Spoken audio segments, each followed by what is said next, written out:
Bismillahirrahmanirrahim. Assalamualaikum warahmatullahi wabarakatuh. Ikhwan akhwat rahimakumullah.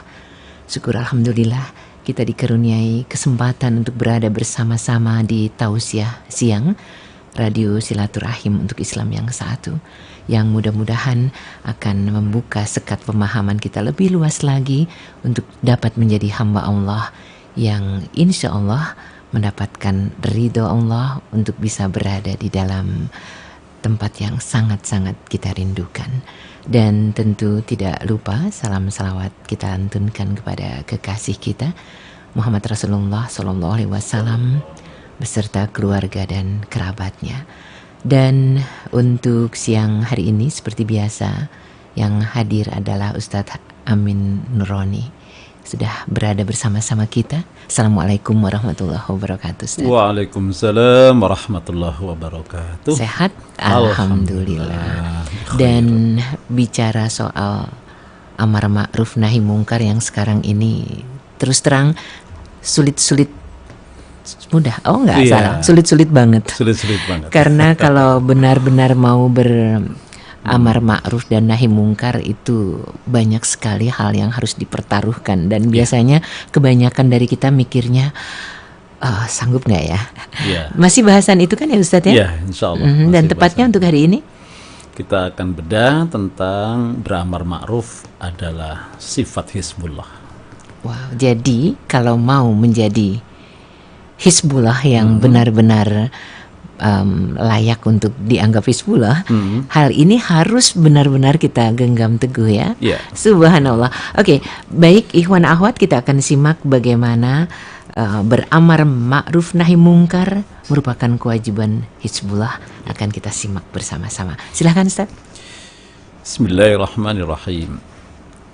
Alhamdulillahi rabbil alamin, wabihi nasta'in ala umuri dunya waddin. Wassalatu wassalamu ala ashrafil anbiya'i wal mursalin wa ala alihi wa ashabihi wa man tabi'ahum bi ihsanin ila yaumiddin. Amma ba'du, inna asdaqal hadis kitabullah wa khairal hadyi hadyi Muhammad sallallahu alaihi wasallam wa syarrul umuri muhdatsatuha wa kullu muhdatsatin bid'ah wa kullu bid'atin dhalalah. Pendengar Radio Silaturahim dan pemirsa Rasil Visual yang dimuliakan oleh Allah dimanapun berada, baik di Jakarta, di Pulau Jawa, di Batam, dan dimanapun berada.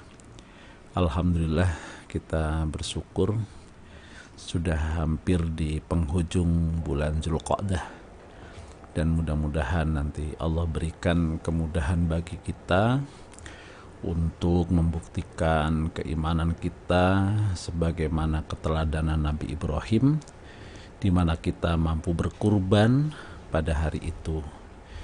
Di samping untuk menunjukkan kecintaan kita kepada Allah, sekaligus kepatuhan kita kepada Allah, kita ingin menegakkan sunnah Rasulullah Sallallahu Alaihi Wasallam, di mana beliau menyampaikan bahwa tidak ada ibadah yang paling dicintai oleh Allah pada hari itu kecuali dia mampu berkurban untuk menjalankan perintah Allah Subhanahu wa taala.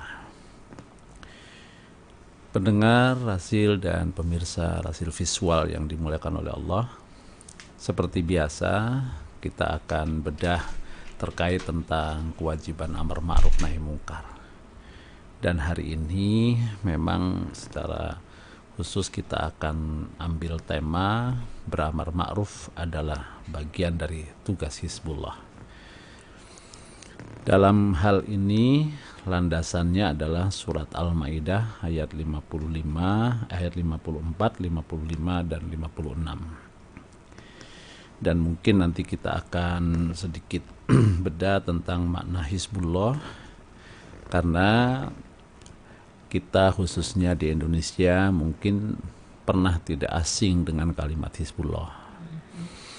Kalau dulu mungkin ya Mbak Nuning pernah mendengar di masa penjajahan, di periode Jepang, kemudian di masa hampir mendekati kemerdekaan muncul gerakan-gerakan Hizbullah. Namun secara khusus pada kesempatan sore hari ini kita tidak ada kaitannya dengan nama-nama laskar perjuangan itu. Kita akan membedah makna Hizbullah dalam perspektif surat Al-Maidah ayat 54, 55, 56.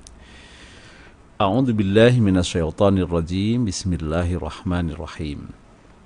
يا أيها الذين آمنوا من يرتد منكم عن دينه فسوف يأتي الله بقوم يحبهم ويحبونه أذلة على المؤمنين أعزة على الكافرين يجاهدون في سبيل الله ولا يخافون لومة لائم ذلك فضل الله يؤتيه من يشاء والله واسع عليم إنما وليكم الله ورسوله والذين آمنوا الذين يقيمون الصلاة ويؤتون الزكاة وهم راكعون ومن يتول الله ورسوله والذين آمنوا فإن حزب الله هم الغالبون. Shadaqallahul azim.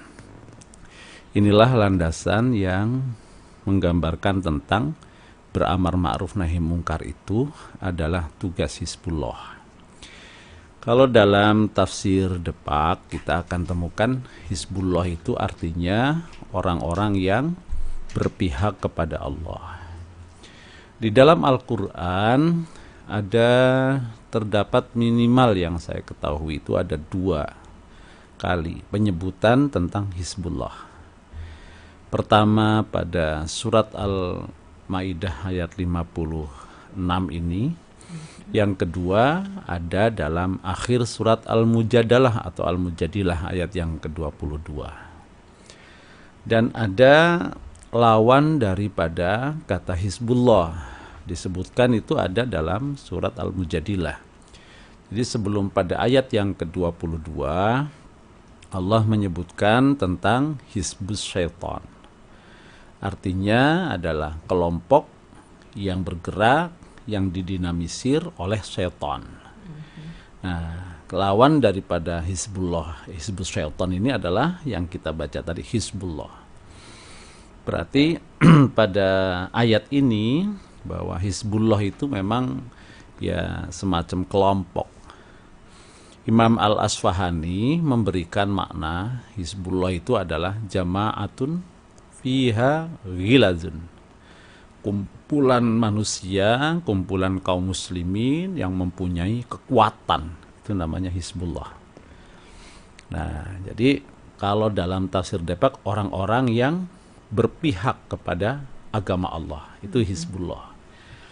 Artinya orang-orang yang secara bahasa tadi disebutkan oleh Imam Asfahani jama'atun fiha ghilazun, yaitu suatu kumpulan kaum muslimin yang mereka memang punya kekuatan. Jadi kalau yang kumpulan muslimin yang tidak punya kekuatan, yaitu tidak dikategorikan sebagai Hizbullah. Nah, karena Hizbullah itu adalah orang-orang yang berpihak kepada Allah, di mana mereka punya kekuatan. Yang kekuatan itu tentu mengindikasikan adanya keteraturan, adanya kedisiplinan, adanya manajemen, adanya apa? Adanya tadi satu gerakan dinamika yang memang terorganisir. Nah, itu punya kekuatan. Kalau kemudian gambaran bahwa jama'atun fiha ghilat artinya kelompok manusia yang dia banyak jumlahnya tapi tidak terkoordinir, tidak termanage. Artinya potensinya itu ya tidak bisa diarahkan. Berarti belum dikatakan Hizbullah. Namun kalau orang-orang yang dia berkumpul dengan tujuan yang sama, dengan apa? Dengan pemikiran yang sama, dengan visi misi yang sama untuk membela agama Allah, terkoordinir dia. Kemudian apa? Termanage dia dengan baik, dengan rapi, terpimpin dia. maka itu disebut Hizbullah. Masya Allah. Jadi ini menggambarkan ya sejalan dengan kewajiban berdakwah dalam ayat surat Ali Imran, di mana Allah menyebutkan pada ayat yang ke-104 itu tidak berdiri sendiri. Dia menjadi ayat yang memiliki munasabah dengan ayat sebelumnya, wa'tasimu. Dan wa'tasimu sendiri punya munasabah pada ayat berikutnya tentang seruan orang-orang yang beriman akan bertakwa kepada Allah. Artinya menggambarkan bahwa ya kewajiban amar ma'ruf nahi mungkar itu sejatinya bukan satu kewajiban yang berdiri sendiri. Bukan satu kewajiban yang dia didominasi atau diklaim oleh satu kelompok tersendiri sebenarnya.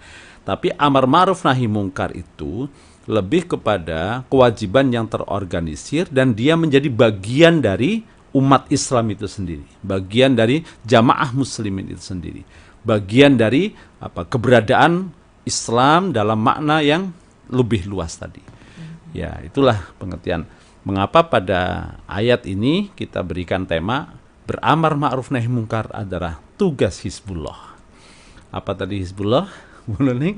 Kelompok kaum muslimin orang yang berpihak kepada Allah dan mempunyai kekuatan. Itu baru Masya Allah. Jadi sekali lagi jangan sampai kita sedang membedah nih tentang organisasi di masa pra kemerdekaan, bukan, atau sekelompok mujahid yang kemudian menyebut kelompoknya sebagai Hizbullah. Tapi kita bahas pada sore hari ini adalah perspektif Al-Maidah 54, 55, 56 bahwa Hizbullah yang dimaksud adalah kelompok kaum muslimin yang berpihak dan membela agama Allah dan memang terstruktur, memang terorganisir dengan baik, dengan rapih, sebagai sofang ka'annahum bunyanun marsus, sebagai satu komunitas, satu kelompok yang mereka berdiri rapat dalam barisan yang kuat, yang kokoh. Subhanallah. Nah, inilah yang akan menjadi tema kita. Mudah-mudahan ditakdirkan oleh Allah kita termasuk dalam kelompok ini. Amin. Amin. Allahumma amin. Ya, karena kenapa? Ini suatu hal yang luar biasa. Jadi karena Hizbullah itu disebutkan pada ayat yang saya baca tadi. Itu surat Al-Maidah adalah satu kaum yang memang Allah cintai. Jadi suatu kaum yang memang Allah siapkan. Memang suatu kelompok yang memang dipilih oleh Allah. Jadi bukan hanya sekedar sembarangan kelompok atau kelompok yang sembarangan, bukan. Tapi kelompok yang dipilih oleh Allah Subhanahu wa taala dengan sebutan di sini memiliki 5 kriteria Hizbullah ini. Nah, 5 kriteria. Nah, ada 4 pada ayat yang ke-20, ayat yang ke-54. Dan kemudian ayat yang ke-55 itu menjadikan 1 kriteria mereka. Jadi 5 Hizbullah, 5 sifat Hizbullah pada ayat ini. Nah, salah satu dari sifat Hizbullah itu adalah amar ma'ruf nahi mungkar. Nah, oleh karena itu ayat ini menggambarkan bahwa manusia atau kelompok pilihan Allah itu tidak hanya di masa Rasulullah Shallallahu Alaihi Wasallam semata. Dan juga tidak hanya pada masa Khulafaur Rasyidin Al-Mahdiin. Tapi ayat ini memiliki penjelasan. Bahkan disebutkan Imam Al-Qurtubi ini berkata dalam tafsirnya, apa yang dijelaskan dalam ayat ini merupakan mukjizat Al-Quran kepada Nabi Muhammad SAW. Sebab Al-Quran memberitahukan tentang akan terjadinya kemurtadan di kalangan kaum muslimin. Padahal waktu itu kemurtadan mereka belum terjadi, sehingga itu termasuk perkara yang gaib. Jadi pada ayat ini ketika bicara ya ayyuhalladzina amanu may yartadda minkum an dinihi fasawfa ya'tillahu biqaum. Hai orang-orang yang beriman, may yartadillah, siapa saja yang mereka murtad, mereka mundur ke belakang, meninggalkan agamanya, mayyartadda minkum an dinihi fasawfa ya'tillah, maka Allah akan datangkan biqaumin, dengan suatu kaum, yuhibbuhum wa yuhibbunah, di mana Allah mencintai mereka dan mereka pun mencintai Allah Subhanahu wa taala. Adzillatin 'alal mu'minin. Mereka tidak hanya mencintai Allah dan Allah mencintai mereka, mereka pun bersifat lemah lembut terhadap orang-orang yang beriman. Aizzatin 'alal kafirin, dan mereka bersikap tegas terhadap orang-orang kafir. Yujahiduna fi sabilillah. Mereka berjuang, mereka berjihad untuk di jalan Allah. Mereka berjuang di jalan Allah untuk menegakkan agama Allah, untuk menegakkan syariat Allah, untuk mengembalikan agama ini menjadi agama yang diamalkan oleh seluruh manusia. Dan dalam mereka berjuang itu tidak pada orientasi yang lain kecuali fi sabilillah, di jalan Allah. Wala yakhafuna laumata laim. Dan dalam mereka berjuang, dalam mereka beramar ma'ruf, dalam mereka mendakwahkan, dalam mereka berpegang teguh kepada kebenaran ini, fisabilillah, la yakhafuna laumata laim. Mereka tidak takut kepada celaan, mereka tidak takut kepada ancaman, mereka tidak takut kepada orang-orang yang memang menghina dan merendahkannya. Dzalika fadlullahi yu'tihi may yasha. Nah, sifat-sifat yang ada, yang disebutkan pada ayat ini merupakan karunia yang Allah berikan kepada siapa saja yang Allah kehendaki. Jadi siapa yang menjadi bagian dari kaum dengan sifat-sifat Hizbullah ini, sesungguhnya itu adalah karunia yang luar biasa dari Allah.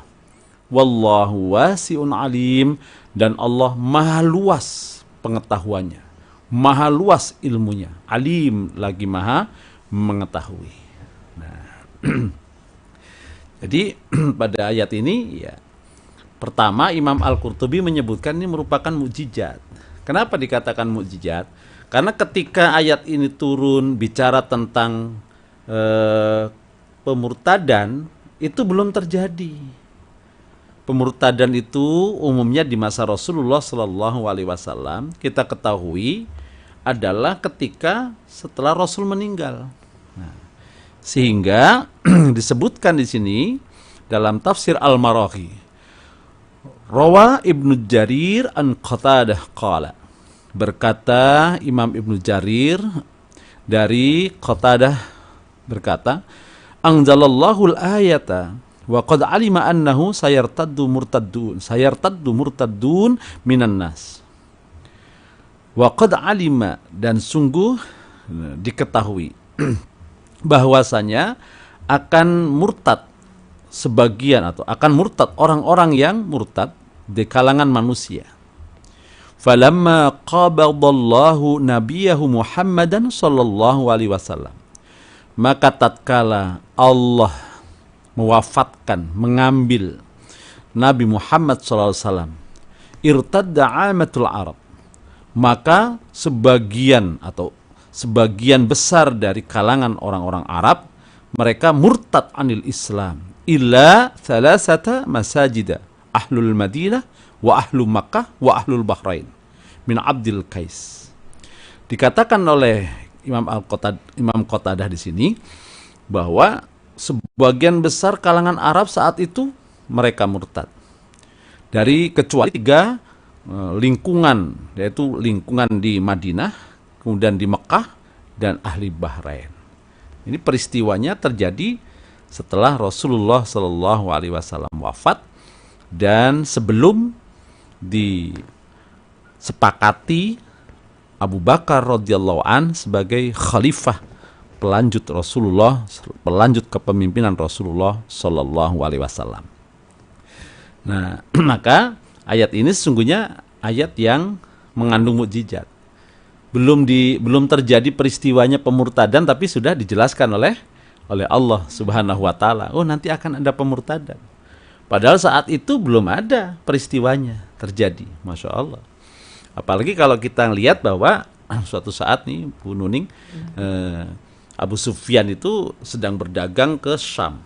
Di sana ditanya tentang bagaimana kriteria atau ciri-ciri Muhammad Shallallahu Alaihi Wasallam yang mengaku sebagai nabi. Nah, salah satu pertanyaan para pendeta kepada Abu Sufyan, apakah pengikut Muhammad ini banyak yang murtad, atau malah justru banyak yang kemudian bertambah terus? Nah, jawabannya justru yang ada semakin kuat, semakin diintimidasi, semakin ditekan, bukan semakin takut, malah semakin berani dan semakin kokoh. Nah, apakah di antara mereka ada yang murtad karena menyesal mereka menjadi muslim karena tantangannya berat? Tidak, justru yang ada semakin istiqomah. Nah, itulah ciri pengikut Nabi. Nah, jadi kalau disebutkan pada ayat ini, mayyartadda minkum an dinihi, barang siapa yang murtad dari agamanya, maka fasaufa ya'tillah, maka Allah akan mendatangkan. Nah, jadi terkait dengan agama Allah ini memang Allah sudah persiapkan itu golongan, kelompok manusia yang selalu akan hadir kapanpun, dimanapun, saat manusia meninggalkan agama Allah subhanahu wa ta'ala. Nah, ketika manusia meninggalkan agama Allah, tidak peduli dengan agama Allah, tidak lagi berpegang, tidak lagi istiqamah dalam menjalankan agama, Allah akan geser kedudukannya, diganti dengan kaum yang lain. Masya Allah, ini kan luar biasa. Jadi pada ayat ini ya, kita sebagai muslim sesungguhnya ya tidak perlu resah, tidak perlu khawatir tentang agama Allah. Agama Allah ini Allah yang punya.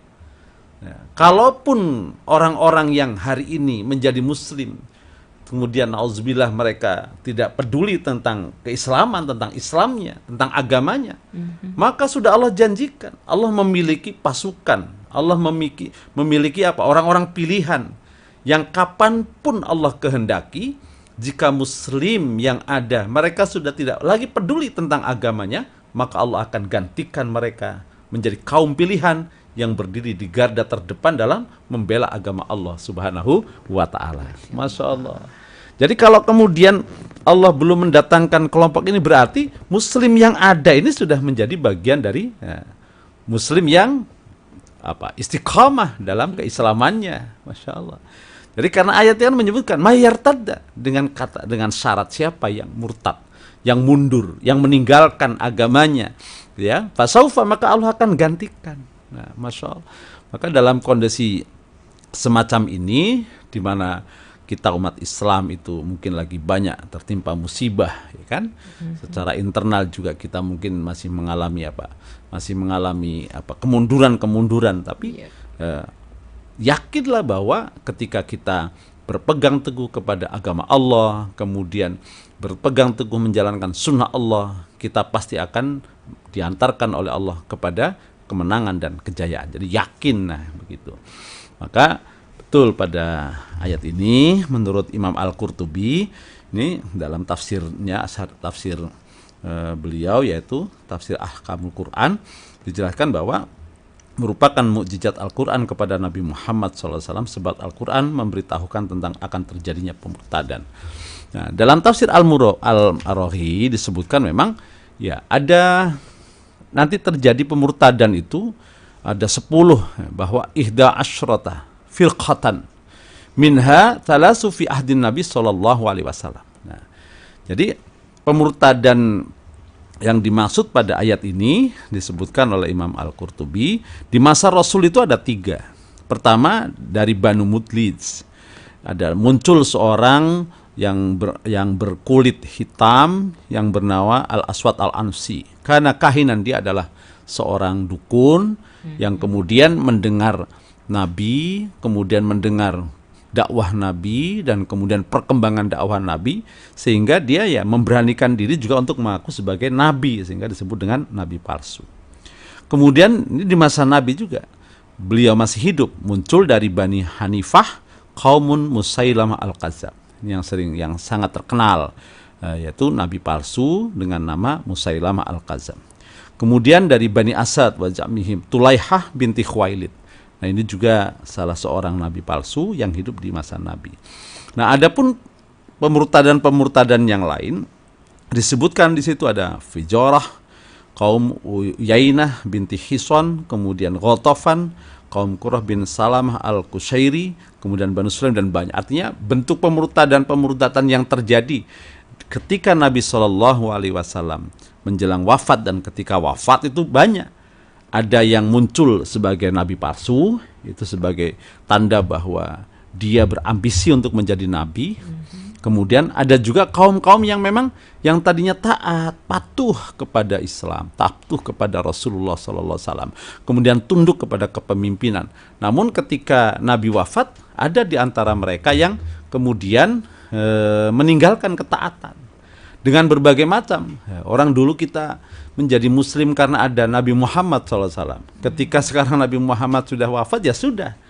Makanya dalam bentuk banyak hal, ada yang mereka tidak lagi sholat, ada yang mereka tidak mau membayar zakat, ada lagi yang mereka tidak lagi patuh kepada sentral artinya kepada Madinah saat itu yang menjadi komando umat Islam, sehingga berbagai macam warna. Dan ini yang menjadi problematika Khalifah Abu Bakar ketika diangkat menjadi seorang pemimpin pengganti Rasulullah Shallallahu Alaihi Wasallam. Nah, ayat yang kita baca tadi menggambarkan tentang itu. Dan ketika ayat ini turun itu belum terjadi.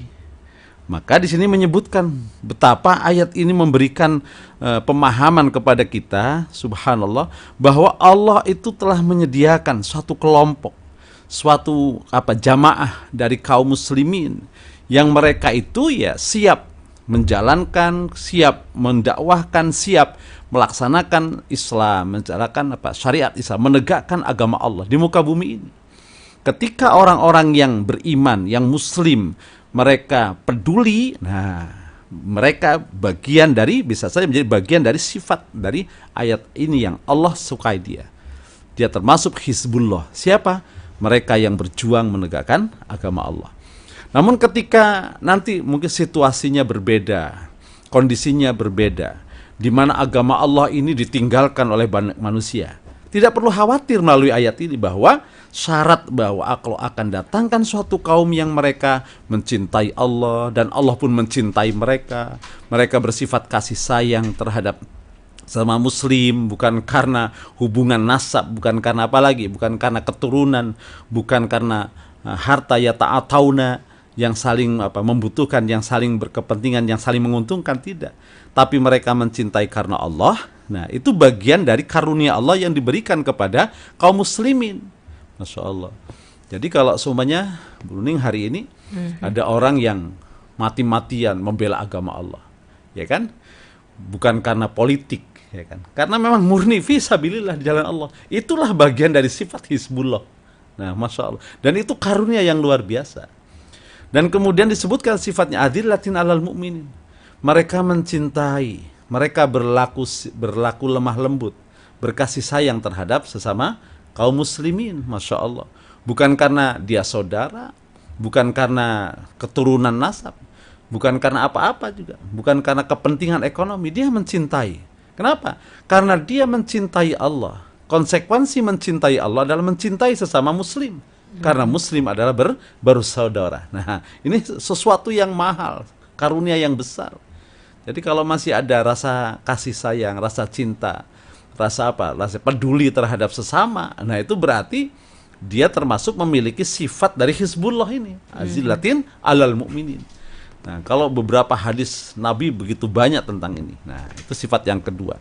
Kemudian azillatin aizzatin alal kafirin, berlaku tegas.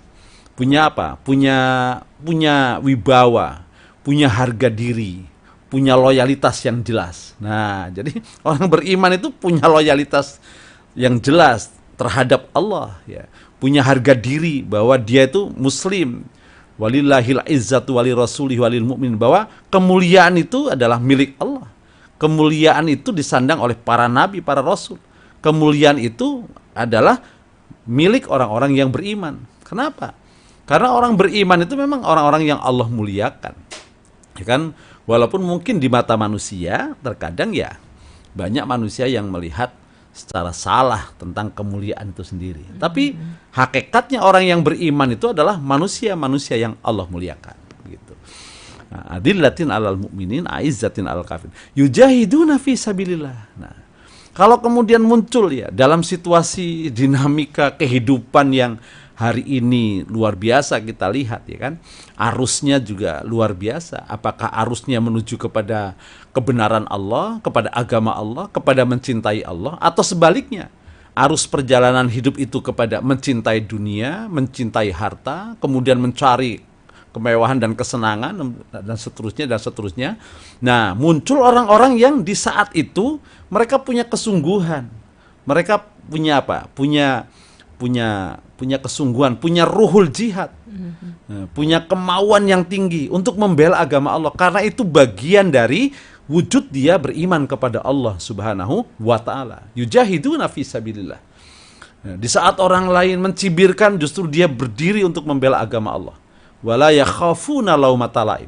Ya. Ketika orang justru mencari prestasi dunia, mencari apalagi harta, mencari kedudukan, mencari tahta dan seterusnya, justru dia kemudian bicara dalam apa? Dalam kehidupannya itu berjuang menegakkan kalimatullah, berjuang menegakkan keadilan, berjuang menebarkan kasih sayang, berjuang untuk menegakkan syariat Allah, menjalankan sunnah Rasulullah Shallallahu Alaihi Wasallam di tengah manusia lesu keimanannya terhadap kebaikan ini, masya Allah, luar biasa itu. Nah, inilah orang-orang pilihan, maka disebut dalika fadlullah yu'tihi mayyasa. Jadi kalau ada orang semacam itu karunia Allah, bukan sesuatu yang dibuat-buat. Maka bersyukur, masya Allah, ketika kita menjadi muslim, kemudian kita tadi mencintai Allah, dan mudah-mudahan Allah pun mencintai kita. Itu karunia yang sangat besar, ya. Sementara orang mempertimbangkan secara logika, secara rasional, apa sih untungnya kita beragama Islam? Apa untungnya kita menjalankan syariat Islam? Apa untungnya kita macam-macam gitu dalam hal ibadah? Apa kaitannya kesuksesan dengan ibadah dan seterusnya? Justru kita yakin, nah, kan, ini kan luar biasa nih, yakin bahwa berpegang teguh kepada Al-Quran dan Sunnah adalah sumber kekuatan dan kemenangan. Subhanallah. Ini kan satu motivasi yang tidak bisa serta-merta muncul. Itu pasti karunia dari Allah. Minimal dia mendapatkan petunjuk ilmu itu dari Al-Quran, dari Allah Subhanahu wa ta'ala. Sehingga apa? Coba, masya Allah, berpegang teguh kepada Al-Quran dan Sunnah adalah sumber kemenangan dan kejayaan. Nah, yakin nggak Banu nih kira-kira? Coba bayangkan, ya kan? Kalau dalam Islam seumpama begini disebutkan, ya kan, keluarga yang ideal itu ya keluarga yang sakinah, mawadah, warahmah. Semua itu menjadi cita-cita ideal setiap berkeluarga dalam Islam. Tapi apa yang menjadi hak dan kewajibannya? Nah, disitulah kemudian berpegang teguh kepada Al-Quran, petunjuk Allah dan Sunnah dalam menjalankan apa? Dalam menjalankan syariat berkeluarga, insya Allah itu akan menuju kepada keluarga yang ideal. Yakin betul dia. Nah, masya Allah. Nah, ini kan keyakinan yang luar biasa itu, masya Allah. Nah, semuanya dalam kondisi macam ini. Ya, kalau ingin sukses gimana? Sukses itu ya pertama kalau dia bisa sholat 5 waktu tepat waktu berjamaah, kemudian bekerja, pasti dia menjadi orang yang sukses. Nah, itu kan keren sekali, hebat sekali, masya Allah. Ya kan? Jadi berpegang teguh.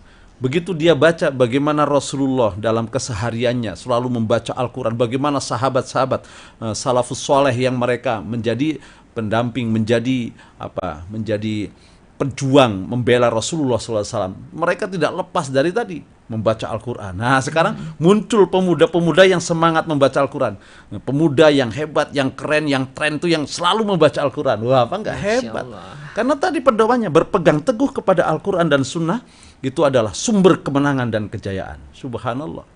Dalam kondisi hari ini seumpama semua arah bisnis, semua arah perkembangan menuju kepada sistem ribawi, dia muncul, saya ingin hidup menjadi muslim yang bebas dari riba. Masya Allah, itu kan bukan sesuatu yang mudah, bukan sesuatu yang sederhana. Itu karunia dari Allah, pemahaman dari Allah. Nah, makanya sebagai motivasi, ini sudah kami bacakan hadisnya kurang lebih 2 pekan yang lalu. Rasul menggambarkan dalam riwayat Imam Ahmad nih, ya kan, kata Rasulullah SAW, inna min ibadillah launasan, sesungguhnya dari hamba-hamba Allah nanti ada manusia mahum bisuhada, yang mereka itu mahum bil anbiya, mereka itu bukan para nabi, wala suhada, tapi juga bukan para suhada. Yahbituhumul anbiya was suhada, tapi para nabi dan para suhada mereka yahbituhum, mereka iri terhadap kedudukan bimakanihim yaumal qiyamah, bimakanihim indallahi yaumal qiyamah. Mereka iri kepada kedudukan manusia ini di sisi Allah nanti pada hari kiamat. Coba. Para nabi sendiri iri kepada kelompok ini. Orang yang mati syahid, coba kurang apa lagi orang mati syahid? Kalau kita baca ayatnya, yurzakun, mereka dapat rizki, mereka dapat fasilitas yang luar biasa di sana di akhirat di sisi Allah. Apalagi para nabi. Tapi ketika dibacakan hadis ini, Rasul menjelaskan nanti akan ada sekelompok manusia yang bukan nabi dan juga bukan syuhada. Masya Allah. Tapi para nabi dan para syuhada iri terhadap manusia ini, yang mereka itu mempunyai kedudukan tinggi di sisi Allah Subhanahu wa taala pada hari kiamat. Bolehkah kita bermimpi menjadi bagian dari itu? Masya Allah.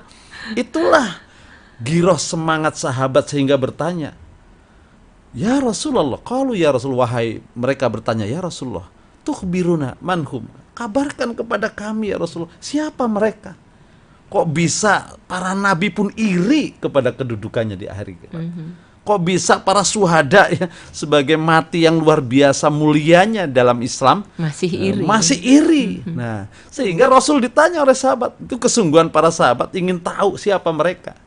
Nah, maka kemudian Rasulullah SAW menjawab, kaumun, yaitu suatu kaum yang disebutkan di sini, kaumun tahabu birauhillahi ala ghairi arhamin bainahum, yaitu suatu kaum yang mereka saling mencintai karena rahmat Allah di antara mereka. Nah, jadi suatu kaum yang mereka saling mencintai satu dengan yang lain, yang saling mencintainya bukan karena apa? Bukan karena nasab, bukan karena arham, bukan karena hubungan keluarga, tapi birauhillah, karena rahmat Allah.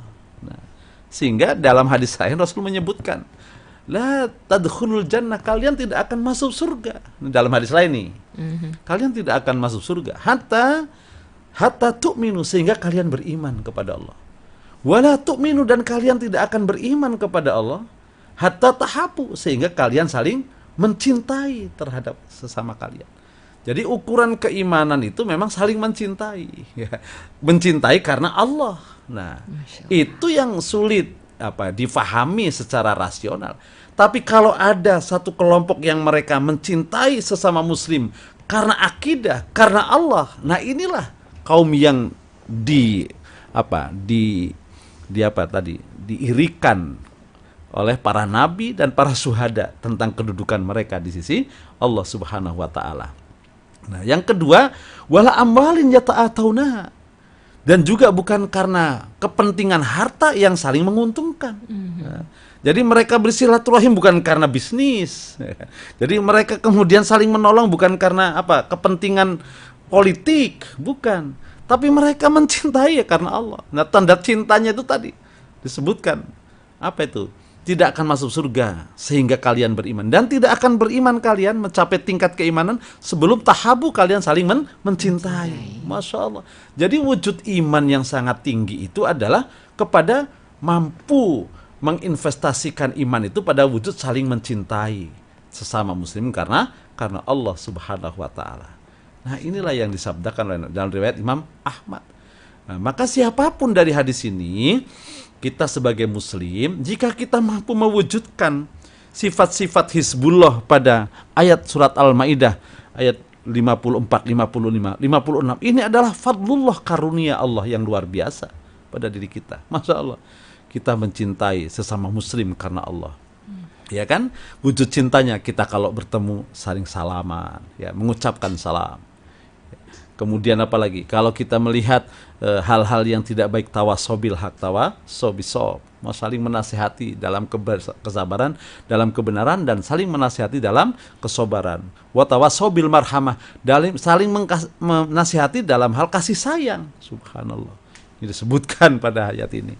Nah, jadi itulah yang menjadikan Rasulullah SAW dalam suatu hadis menyebutkan, la yazalu ta'ifatu min ummati yuqatiluna 'alal haq zahirina ila yaumil qiyamah. Akan senantiasa ada kelompok dari umatku yang berperang di atas kebenaran, mereka senantiasa menang hingga hari kiamat. La yazalu ta'ifatu min ummati. Ini jaminan. Jadi Masya Allah. Maka selagi ini zaman kita, marilah kita memposisikan diri menjadi bagian dari Hizbullah. Nah, kenapa? Karena kita ingin menjadi manusia-manusia yang dicintai oleh Allah, menjadi kaum yang sangat dipilih oleh Allah, menjadi kelompok yang mungkin ya imannya tidak sehebat iman para sahabat Nabi, berjuangnya pun tidak sehebat perjuangan mereka dalam hal pengorbanan harta dan jiwa. Masya Allah. Tapi kita tadi bisa melaksanakan, bisa menjadi bagian dari orang yang mencintai Allah, orang yang mencintai sesama, kemudian kita bersikap tegas dan kita beramar ma'ruf nahi mungkar. Nah, kita masuk dalam golongan Hizbullah. Nah, apalagi jaminannya. Fa inna hizballahi humul ghalibun. Dan Hizbullah inilah yang akan menjadi, yang mendapatkan jaminan dari Allah menjadi kaum yang pasti menang.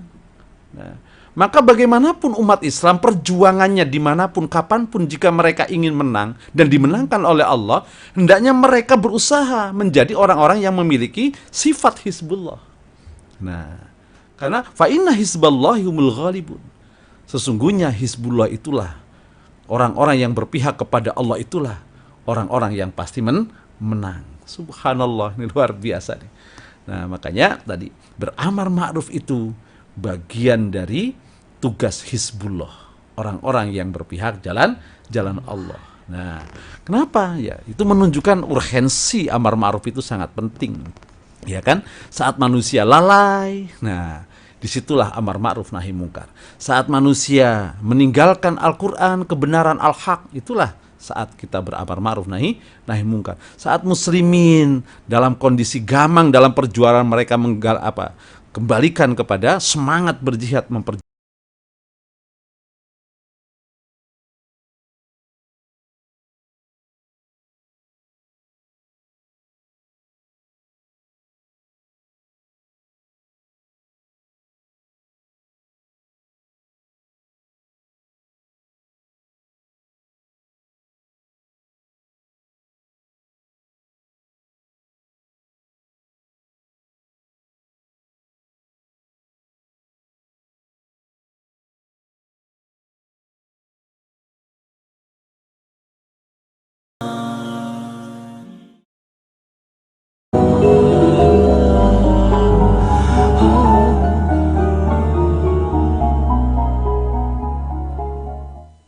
Subhanallahil azim, subhanallahi wa bihamdihi. Terima kasih sekali untuk teman-teman yang tetap berada bersama Rasil untuk Islam yang satu, yang di daerah, yang ada di Palembang, di Yogyakarta, di Sukabumi, di Semarang, di Pontianak, dan di tempat-tempat yang senantiasa menyebarluaskan siaran dari Rasil ya. Mudah-mudahan karena seperti yang sedang kita simak, bagaimana kewajiban amar ma'ruf nahi mungkar bisa kita laksanakan dengan unsur yang memang sangat penting sekali, karena bersama dengan harap penuh kecemasan akan cinta Allah, mudah-mudahan memunculkan kerinduan kita sekaligus juga ketaatan kita kepada Allah Subhanahu wa taala. Ustadz, boleh kita langsung ke pertanyaan ya? Ya. Ini dari hamba Allah, sayang sekali tidak disebutkan dari mana dan siapa. Kalau mana tadi, murtad itu adalah kata yang sangat dijauhi. Akankah tanpa sadar kita melakukannya hanya karena kita abai terhadap kewajiban kita kepada agama kita? Saya hanya sholat doang, Ustadz, saya jadi takut. Oke. Allahu Akbar. Bismillahirrahmanirrahim. Itu pertanyaan yang sebenarnya cukup dalam, ya kan? Karena ada yang, kalau di masa Nabi tadi jelas mereka murtad. Ada yang dengan menyatakan diri sebagai nabi palsu, kemudian mencari pengikut, ternyata kan menjadi sesat. Ada yang juga ternyata kata murtadin itu realitasnya orang yang tadinya yakin iman betul kepada Rasul, ketika Rasul meninggal tidak ada lagi ketaatan kepada khalifah, itu juga termasuk murtad. Ada lagi yang tadi hilang kepercayaan, yang tadinya sholat zakat, tapi ketika Nabi wafat sholatnya dilaksanakan tapi zakatnya tidak. Ini kan juga termasuk dinamika dari murtad. Nah, boleh jadi kita ini mundur dalam artian sikap pun bisa menjadi murtad. Yang tadinya yakin terhadap agamanya, kemudian timbul keraguan, syak pada dirinya, sehingga harus mencari alternatif lain dalam solusi hidupnya kecuali tidak dari Al-Quran. Nah, itu juga termasuk berupa keraguan ya kan, Masya Allah. Makanya boleh jadi dalam kondisi hari ini di mana dinamika muslimin dengan kemajuan yang sangat luar biasa, tapi kamu kemudian mengurangi keyakinannya terhadap petunjuk Allah, syariat Allah, wahyu dari Allah, kebenaran dari Allah, muncul keraguan saja itu sudah berbahaya pada dirinya, ya kan? Makanya kenapa disebutkan kalau dalam Al-Quran sering kita sebut ya ayyuhalladzina amanu, kemudian terakhirnya wala tamutunna illa wa antum muslimun. Kita beragama ini berawal dari keyakinan, dari keimanan. Tapi kemudian wujud agama itu tidak dilihat dari muslim kepatuhan dan kepasrahan. Nah, sehingga orang yang beriman itu tingkat ketakwaannya dilihat daripada kepatuhan dan kepatuhan dan ketundukan. Semakin dia tunduk, semakin dia patuh kepada Allah, maka semakin tinggi nilai takwanya. Kan? Ya ayyuhalladzina amanu taqullaha haqqa tuqatih wa la tamutunna illa wa antum muslimun. Pasrah tunduk. Nah, sehingga kepatuhan Nabi Ibrahim itu menjadi teladan bagi kita. Nah, ketika Nabi Ibrahim beriman kepada Allah, menemukan tauhid, menaukkan ini wajhtu wajhiya lilladzi fatara samawati wal ardh, sehingga tidak ada lagi ukuran kepatuhannya kecuali mewujudkan cintanya kepada Allah lebih utama. Nah, karena cintanya kepada Allah luar biasa mengalahkan segalanya, sehingga perintah yang rasional, yang irasional sendiri menyembelih putranya sudah kalah dengan cintanya kepada Allah. Nah, itu ketundukan dan kepatuhan, Masya Allah. Makanya orang-orang yang luar biasa ini disifati oleh Allah dengan yuhibbuhum wa yuhibbunah. Di sini sebutkan Imam Hamka, Profesor Hamka dalam tafsirnya menyebutkan makna mereka dicintai Allah dan mencintai Allah menunjukkan iman mereka telah mencapai puncak yang tinggi. Jadi ketika yuhibbuhum wa yuhibbunah, Allah mencintai mereka. Kenapa Allah mencintai mereka? Karena mereka pun mencintai Allah. Nah, tanda bahwa cinta mereka kepada Allah dalam kondisi semacam itu menunjukkan apa? Cinta yang sudah mencapai pada tingkat yang puncak menurut Hamka. Mereka tertarik kepada Islam karena cinta kepada Allah. Nah, jadi mereka menjadi muslim itu karena keyakinan mereka tidak ada kebenaran yang lebih dari Islam. Tidak ada kebenaran tentang Tuhan kecuali Allah, itulah satu-satunya, la ilaha illa huwa. Masya Allah. Jadi kalimat tauhid itu sudah menafikan la ilaha illallah, tidak ada Tuhan selain Allah. Jadi tidak ada lagi ilah yang ada pada dirinya kecuali Allah. La hakima illallah, tidak ada hukum yang menjadikan rujukan, menjadikan pegangan, menjadikan keyakinan dari hukum yang ditetapkan oleh Allah. Jadi makna la ilaha illallah jadi luas. Tidak ada yang perlu ditaati dengan mutlak kecuali taat kepada Allah. Tidak ada kebenaran yang ia yakini dengan sempurna kecuali kebenaran yang datang. Tidak ada, seterusnya sampai kepada tidak ada yang wajib disembah, diibadahi, ditakuti dan seterusnya kecuali kepada Allah. Nah, itu memang Allah mencintai mereka. Mereka mencintai Allah itu sebagai wujud cinta, sehingga mereka menjadi muslim itu sudah pilihan puncak, pilihan maksimal, ya kan? Nggak ada lagi pilihan yang lain, bukan ikut-ikutan, bukan ragu. Masya Allah. Jadi disebutkan oleh Profesor Hamka, mereka tertarik kepada Islam karena cinta kepada Allah.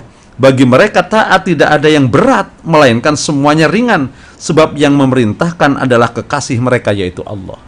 Subhanallah. Ini kalau kalimatnya Profesor Hamka.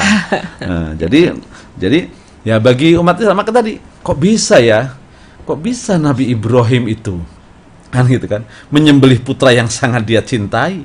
Dia menengoknya dari Palestina ke Mekah itu berjalan kaki berkali-kali. Begitu ketemu kemudian dapat tugas yang lebih berat. Nah, makanya disebutkan oleh Hamka di sana, ya disebutkan bagi mereka taat tidak ada yang berat melainkan semuanya ringan. Sebab yang memerintahkan adalah kekasih yang sangat mereka cintai. Masya Allah. Nah, kalau kita lihat rumus cintanya anak-anak muda sekarang, ya kan? Namanya orang cinta itu ya selalu ingat. Itu tanda bahwa dia cinta itu selalu ingat. Yang kedua, bahwa dia cinta itu ya dia akan berusaha mencintai apa yang dicintai oleh kekasihnya gitu. Nah, kalau Allah mencintai sesuatu, maka dia akan berusaha. Tanda bahwa bukti dia mencintai Allah, dia akan mencintai apa yang dicintai oleh Allah. Nah, kira-kira begitu kan. Itu tanda-tanda cinta kalau anak-anak muda merumuskannya begitu. Subhanallah. Sayyid Qutb nih berpendapat tentang itu. Mereka dicintai Allah dan mencintai Allah adalah saling meridhoi dan saling mencintai.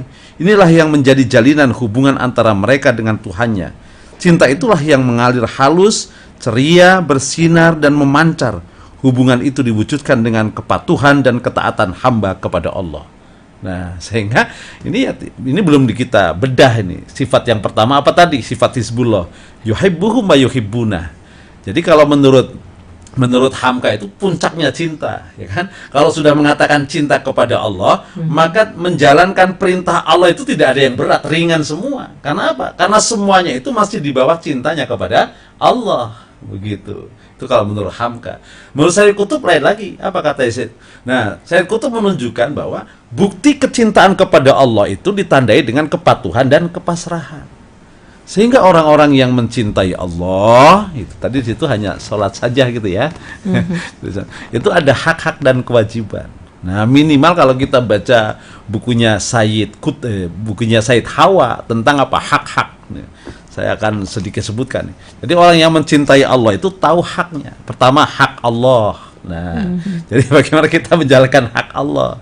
Itu bagian dari kita mencintai. Hak Allah itu apa? Diimani, ditaati, diibadahi. Itu baru hak Allah. Belum kita hak kedua orang tua.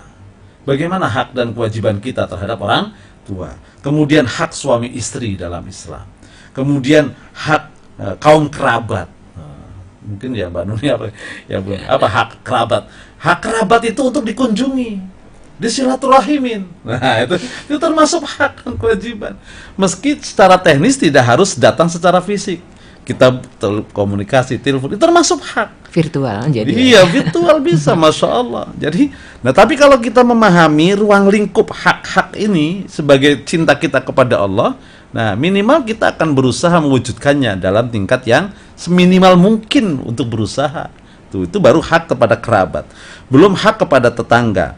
Belum hak kerja dan usaha. Lo hak bekerja dan berusaha itu tuh punya haknya. Pertama, tidak boleh menipu. Nah, itu termasuk hak bekerja itu. Tidak boleh lagi berbohong. Masya Allah. Kemudian harus tekun. Nah, karena Rasul menyebutkan amal yang paling dicintai itu bukan yang banyak tapi sekaligus, tapi yang kira-kira dawam, terus menerus, kecil tapi dawam dicintai oleh Allah dan Rasul. Ya kan? Apalagi banyak dan dawam. Nah, itu yang lebih utama. Begitu ya. Baca Quran itu kan khatam 5 kali, Ramadan doang. Nah, tapi setelahnya libur. Nah, itu enggak dawam. Itu hak amal termasuk. Jadi hak amal itu apa? Tekun, kemudian tidak menipu, tidak curang, tidak bersumpah palsu. Kan banyak sekarang, Masya Allah. Mengaku mencintai Allah, tapi ketika berdagang demi untung banyak mudah bersumpah dia. Sumpah ini saya belum untung, padahal sudah dapat untung. Masya Allah. Jadi ada hak itu, Masya Allah. Kemudian hak sesama muslim, apalagi nih hak sesama muslim, luar biasa. Kemudian hak kita sebagai apa? Kalau sebagai bawahan, sebagai makmum, itu ada haknya. Rasulullah kan makanya ada hadis-hadis yang banyak. Bagaimana sih yang menjadi pengikut Rasulullah? Apa hak? Hak mereka taat kepada Allah dan Rasul. Bahkan ketika melihat pemimpin itu dalam kondisi tidak benar, dalam artian pernah berbuat salah, itu menjadi ujian bagi dia taat sepanjang apa yang diperintahkan oleh pemimpin itu sesuai dengan petunjuk Allah dan Rasul. Jangan sampai kemudian pemimpinnya sampai meninggalkan Islam lah baru dia tidak boleh taat. Tapi kalau masih muslim cuman kadang-kadang salah, itu masih punya hak. Nah, jadi mana hak dia sebagai makmum? Bagaimana hak seorang pemimpin? Bagaimana hak kemanusiaan? Nah, ini kan ada 10 hak itu terkait mencintai Allah dan Rasul. Nah, tadi di sini baru sholat. Nah, sholat itu bagian dari ibadah yang utama di dalam Islam. Makanya ada sahabat ya yang ya Rasulullah, saya enggak menambah ibadah-ibadah yang wajib lah, hanya wajib sajalah saya, yang standar saja. Apakah saya bisa masuk Islam dengan itu? Nah, apa kata Rasulullah? Jika engkau istiqamah dengan apa yang kau ucapkan, masuk ke dalam surga. Jadi yang standar-standar saja wajib, sholat, zakat, puasa, haji, masuk surga kalau dijalankan sesuai dengan petunjuk Allah dan Rasul. Masya Allah. Jadi kalau sholat saya cuma sholat saja. Ayo kita tingkatkan ilmunya. Karena memang Islam tidak hanya mendorong untuk menjadi orang yang benar, tapi menjadi orang yang baik, gitu ya. Jadi tidak hanya benar tapi baik. Bisa dipahami Bu Nuning maksudnya? Sangat, meskipun tidak mudah. Jadi menjadi orang yang benar, tapi juga menjadi orang yang baik. Kalau kita dapat rezeki mencapai nisab, nah kita kan keluarkan zakat. Zakat itu benar. Kenapa? Anda dapat harta mencapai nisab, di sana ada titipan Allah untuk orang lain. Ketika kita keluarkan, kita bersikap benar. Kenapa? Kita keluarkan apa yang menjadi titipan Allah. Walaupun itu sangat personal. Kenapa personal? Yang dikeluarkan harta Allah, titipan Allah. Kemudian kepentingannya personal betul, untuk kebersihan hati sendiri dan kepentingan harta sendiri. Kan sangat personal. Tapi yang dianjurkan dalam Islam tidak hanya berzakat, tapi bersedekah. Kenapa? Sedekah itu sekecil apapun yang kekeluarkan untuk kita, milik kita. Bukan titipan Allah dalam artian zakat tadi. Milik kita. Dan ketika kita berbagi kepada orang lain, bukan untuk kepentingan kita, tapi untuk kepentingan orang lain. Nah, jadi tidak hanya sekedar benar, tapi baik. Islam mendorong umatnya untuk menjadi benar dan juga mendorong menjadi baik. Masya Allah, kira-kira begitu, luar biasa. Oke, kita ke pertanyaan berikutnya. Ini dari Ibu Hani. Ustadz, kalau bergabung dengan komunitas dakwah di medsos, apakah itu odots atau perjuang subuh atau qiyamul lail atau kajian duha, apakah itu bisa dijadikan bagian dari Hizbullah? Ya, subhanallah, luar biasa. Ya, apapun bentuk organisasinya, kelompoknya, apalagi sampai kepada mengatasnamakan dai, berdakwah, berjuang di jalan Allah. Insya Allah tadi masuk kategori yujahiduna fi sabilillah. Mereka orang-orang yang berjihad di jalan Allah. Wala yakhafuna laumata laim. Nah, dalam berjuang mendakwahkan atau mengajak manusia kepada jalan Allah itu tidak mudah, karena akan ada tantangan. Biasanya kalau kebenaran itu lawannya ya kebatilan. Kita mendakwahkan kepada yang baik, lawannya orang-orang yang tidak baik, gitu kan. Masya Allah, itu berarti kita masuk dalam kategori jihad, Hizbullah, insya Allah masuk dalam kategori Hizbullah. Nah, tentu di sini perlu kita fahami pertama, bekal-bekal untuk menjadi dai, ikhlas karena Allah, menyampaikan kebenaran karena Allah. Loh, kebenaran yang didasarkan kepada petunjuk Allah dan perlu ilmu, berarti kita perlu belajar. Di samping kita mencerahkan orang, kita pun harus mencari ilmu untuk mencerahkan diri sendiri. Di samping kita rajin menyampaikan ilmu, kita pun harus rajin mencari ilmu. Itu juga perjuangan yang besar bagi kita. Loh, ternyata menyampaikan ayat, ya kalau kita sudah bisa membacanya, menerjemahkannya, mungkin mudah. Tapi bagaimana memahami ayat sesuai dengan yang diharapkan oleh Allah? Maka tentu dengan belajar kita kepada tafsir, belajar kepada hadis, belajar untuk sesuatu yang baik dan untuk memberikan kebaikan kepada orang lain, itu termasuk jihad. Luar biasa. Jadi kalau orang sudah masuk kepada link tadi, kelompok dakwah, jalan dakwah, itu berarti dia sudah menjalankan perintah Allah. Wal takum minkum ummatu yad'una ilal khair. Hendaklah kalian menjadi sekelompok umat yang konsen dalam hal mengajak manusia ke jalan Allah, kepada agama Allah, kepada kebenaran Allah. Itu adalah tugas suci yang dibawa oleh para nabi. Jadi ketika kita masuk dalam kelompok pejuang dakwah, berarti kita masuk pada link perjuangan suci yang dibawakan oleh para nabi. Ikhlaskan, istiqomahkan, luruskan niatnya karena Allah. Insya Allah kita masuk dalam kategori Hizbullah, orang-orang yang berpihak kepada jalan Allah. Wallahu a'lam bishawab. Kemudian ada yang mau ditambahkan atau bisa ke pertanyaan? Ya, silakan. Baiklah, Ustadz, ini mana tadi ya? Tunggu sebentar, jadi hilang. Ini mencintai Allah merupakan prioritas utama ya Ustadz. Kami dengar rasanya bagaimana gitu, karena untuk mewujudkannya sulit sekali. Di kantor saat rapat nggak berani ninggalin buat sholat. Pengecut ya Ustadz. Tapi jujur saya pernah nyoba, tapi dianggap nggak menghargai yang sedang bicara. Ya, nah itu tadi bagian daripada tantangan dakwah, ya kan? Jadi memang ya disebutkan dalam dalam literasi Al-Qur'an seperti wal asri, innal insana lafi khusrin. Tadi ada watawasobil haq watawasobis sob. Nah, kenapa disebutkan watawasobil haq kemudian watawasobil sob? Nah, karena kita tidak pernah beranjak dalam nilai dakwah itu adalah al-haq, kebenaran. Nah, dalam memperjuangkan kebenaran itu pasti ada tantangan dan hambatan. Makanya setelah watawasobil haq watawasobis sob, perlu kesabaran, perlu ketabahan. Nah, bagaimana lika-liku perjuangan dakwah dengan segala romantika, nikmat, susah dan pedihnya? Ya, kita bisa membaca sejarah 23 tahun perjalanan dakwah Rasulullah Shallallahu Alaihi Wasallam.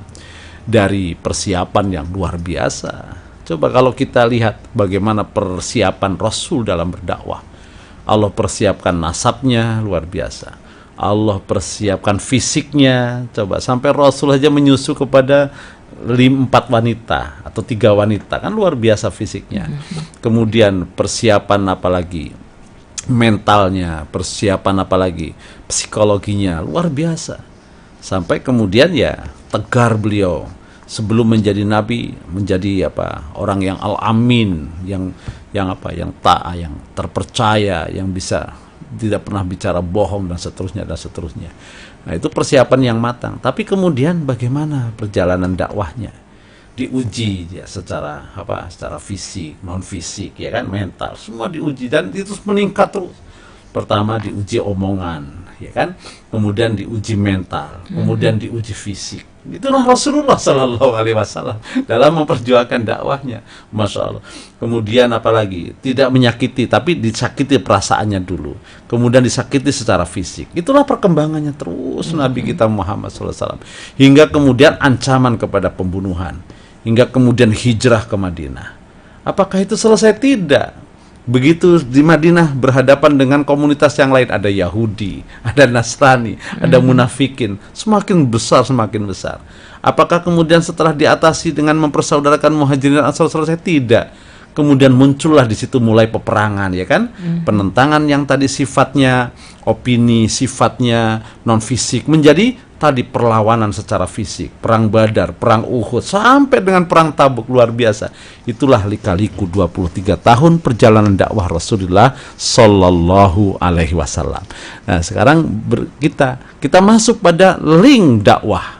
Mulai tantangan dari diri kita, tantangan dari keluarga kita, tantangan dari orang lain, tantangan dari orang-orang yang tidak senang tentang Islam. Masya Allah begitu banyak, subhanallah. Nah, itulah kira-kira dinamikanya, subhanallah. Namun ya tadi Allah telah memberikan satu motivasi yang luar biasa melalui lisan Rasulullah. Nah, memang itulah kaum yang akan dicintai oleh Allah. Para nabi dan para syuhada pun mereka sangat menginginkan kedudukan itu. Ya karena begitu besar potensinya, besar kualitasnya, ya tentu ujiannya pun besar. Iya. Wallahu a'lam. Ini ada dari hamba Allah lagi. Ya. Manusia sering mendefinisikan cinta kepada Allahnya taat deh, Ustadz. Katanya orang-orang yang begitu belum tahu esensi cinta. Saya ingin mencintai Allah secara melekat. Rasanya taat saja tidak cukup deh. Gimana dong, Ustadz? Subhanallah. Nah, ya betul. Jadi memang belum kita bedah tentang kriteria Hizbullah tadi ya. Belum kita bedah. Sehingga kalau Said Hawa itu menyebutkan sesungguhnya sifat-sifat Hizbullah ini menjadi puncak semua sifat orang yang beriman, yang bertakwa, yang ada pada ayat-ayat yang lain. Ini ya, tadi 5 tadi. Yuhibbunahum wa yuhibbuna. Kemudian yang kedua, adillatin alal mu'minin, aizzatan al kafirin. Yang keempat, yujahiduna fi sabilillah wa la yakhafuna laumata laim. Kemudian yang kelima, wa may yatawallahu wa rasulahu walladzina amanu, dan seterusnya. Itu yang kelima. Nah, sifat-sifat Hizbullah ini menjadi puncak sifat kebaikan orang-orang yang beriman. Itu menurut Said Hawa dalam bukunya tentang Islam. Nah, jadi ya memang cinta kepada Allah itu adalah kepatuhan. Sehingga orang menerjemahkan apa itu kepatuhan yang paling tinggi? Takwa. Takwa yang paling tinggi, haqqa tuqatih yang paling. Nah, dinamikanya itu disebutkan oleh para sahabat. Salah satunya Ibnu Mas'ud. Apa sih dinamika kepatuhan atau ketaatan, ketakwaan kepada Allah? Pertama, dimanapun selalu ingat kepada Allah. Nah, itu tanda orang yang mencintai Allah itu selalu ingat kepada Allah. Ayut karofala yunsa, selalu ingat dan tidak melupakan. Itu tanda bahwa kita mencintai Allah. Yang kedua, ayus karofala yukfar. Dinamika hidupnya itu selalu syukur kepada Allah. Apapun yang terjadi syukur. Asyukru fi kulli hal, ya kan? Alhamdulillah fi kulli hal. Mengucapkan alhamdulillah dalam segala keadaan itu kan berat, ya kan? Apalagi pahit. Apalagi pahit masih alhamdulillah. Nah, terkadang ya tadi justru hidayah Allah itulah memberikan ilmu yang melapangkan segala yang sempit bagi kita, ya kan? Ditimpa yang tidak senang, secara hawa nafsu berat. Tapi kemudian karena ilmunya Allah bukakan, boleh jadi yang kita senangi, justru itu yang baik menurut Allah. Nah, begitu kan? Begitu kita mau senang sedikit karena nikmat yang Allah berikan, kita pun introspeksi, boleh jadi ini yang kita senangi, tapi di sana mengandung unsur bahaya jika kita tidak hati-hati. Nah, kan begitu, Masya Allah. Ayushkara fala yukfar. Yang ketiga baru ayyuta'a fala yu'so. Nilai ketakwaan yang ketiga adalah kalau dia selalu taat kepada Allah dan tidak memaksiatinya. Begitu. Nah, itulah hakikat cinta. Qul in kuntum tuhibbunallah fattabi'un. Ikutilah Rasulullah. Bagaimana Rasulullah? Itulah cara kita mencintai Allah Subhanahu wa ta'ala. Ya, memang ini belum dijabarkan secara ini. Jadi masih akan ada sesi-sesi berikutnya, ya, karena untuk amar ma'ruf nahi mungkar ini banyak, bukan main ya. ya. Oke, ini ada puisi yang keren banget Ustadz, tapi nanti di belakang aja nyampein-nya. Ya. Pertanyaan yang lain, saya rasa banyak jempolnya nih. Ya. Saya ingin sekali qiyamul lail, saya ingin sekali baca Quran terus, tapi alasannya selalu waktunya nggak memadai. Ini saya yang cari-cari alasan atau memang beginilah hidup di dunia yang sekarang, Ustadz? Ya. Aduh, gimana ya? Iya, makanya namanya istiqomah itu sebenarnya prestasi yang luar biasa. Istiqomah itu sebenarnya ayatnya kan jelas, surat Fussilat. Alladzina qalu rabbuna Allah tsumastaqamu. Nah, karena ini berat, sebanding dengan sebanding dengan reward yang Allah berikan. Tatanazzalu alaihimul malaikata alla takhafu. Jadi orang yang selalu istiqomah itu selalu dibisikkan oleh malaikat dalam hatinya itu ya ketenangan, ketentraman. Bahkan secara diam-diam Allah sediakan semua yang ia minta di dunia nanti yastahun itu sudah disiapkan di akhirat. Nah, ini orang-orang yang istiqomah. Memang istiqomah itu prestasi yang luar biasa. Nah, yang mesti kita yakini dalam beramal adalah alim, Allah maha tahu. Khabir, Allah maha melihat. Allah maha menguasai, mengawasi kita. Muhit, artinya apapun amal yang kita lakukan, kita ingat kepada hadis Rasulullah bahwa amalan yang dicintai itu adalah yang dawam, terus menerus, sehingga kita bisa merasakan indahnya dalam amal itu.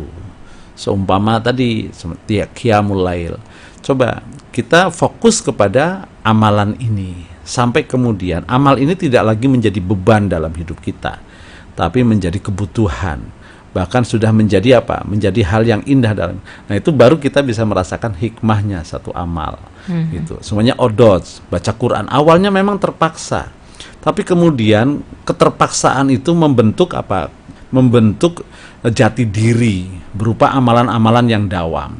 Mungkin begitu sudah 1 tahun berjalan, bukan lagi menjadi keterpaksaan, tapi ada yang hilang ketika itu tidak. Nah, itu kan artinya amalkan sesuatu yang kita mampu tapi dawam, sehingga Allah datangkan hikmah yang bisa kita petik dari amal yang dawam. Itulah yang kadang-kadang sebagai upaya memotivasi diri mencari yang terbaik di sisi Allah. Tidak harus banyak kemudian tidak dawam, tapi sedikit demi sedikit tapi itu dawam, sehingga hikmahnya ada. Nah, itu contoh tadi baca Quran, atau mungkin sholat duha, atau mungkin baca Al-Waqi'ah, Ar-Rahman, dan seterusnya. Nah, dari dawam itulah kemudian lahir pada diri kita hikmah-hikmah. Ya Allah, saya akan berdoa kepadamu dengan dawamnya amal.